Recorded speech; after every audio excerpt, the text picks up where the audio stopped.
Gas সংকটে নাজেহাল auto চালকরা। হরিনাবি পেট্রোল পাম্পের লম্বা লাইনে অপেক্ষা। রাজ্য জুড়ে যখন তীব্র গ্যাস সংকটে নাজেহাল সাধারণ মানুষ, তখন তার সবচেয়ে বেশি প্রভাব পড়ছে অটো চালকদের ওপর।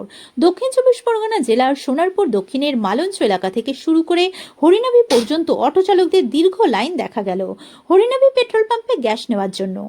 জানা যায়, গত কয়েকদিন ধরে গ্যাসের সরবরাহ কম থাকায় সমস্যায় পড়েছেন অটো চালকরা। সকাল থেকে বহু চালক লাইনে দাঁড়িয়ে থাকলেও অনেক সময় গ্যাস না পেয়ে ফিরে যেতে হচ্ছে। এর ফলে একদিকে যেমন সময় নষ্ট হচ্ছে, অন্যদিকে আয়ের ওপরও বড় প্রভাব পড়ছে।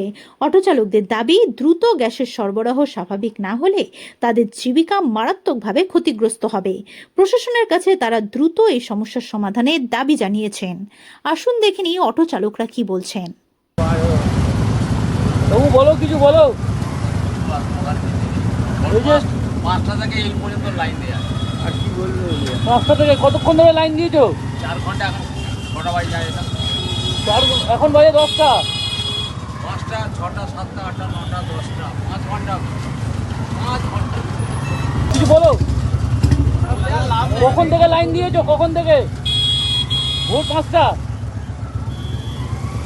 কিভাবে চলছে? কতক্ষণ ধরে কাকু লাইন দিয়েছো? ফার্স্ট সকালে 5টা থেকে। 5টা থেকে।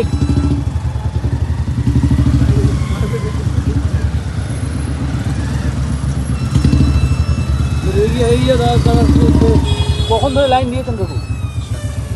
এবার দেখার বিষয়, এই সংকট কতদিন চলে। এইভাবে দীর্ঘদিন এই সংকট চলতে থাকলে সব থেকে সমস্যায় পড়বেন অটো চালকরা, কারণ তাদের জীবিকার পথ এটাই। তাই তারা দ্রুত গ্যাস সরবরাহ স্বাভাবিক করার দাবি জানিয়েছেন, এবং যাতে এটা স্বাভাবিক হলে সাধারণ মানুষের যাতায়াত এবং তাদের রোজগার দুটোই স্বাভাবিক থাকে।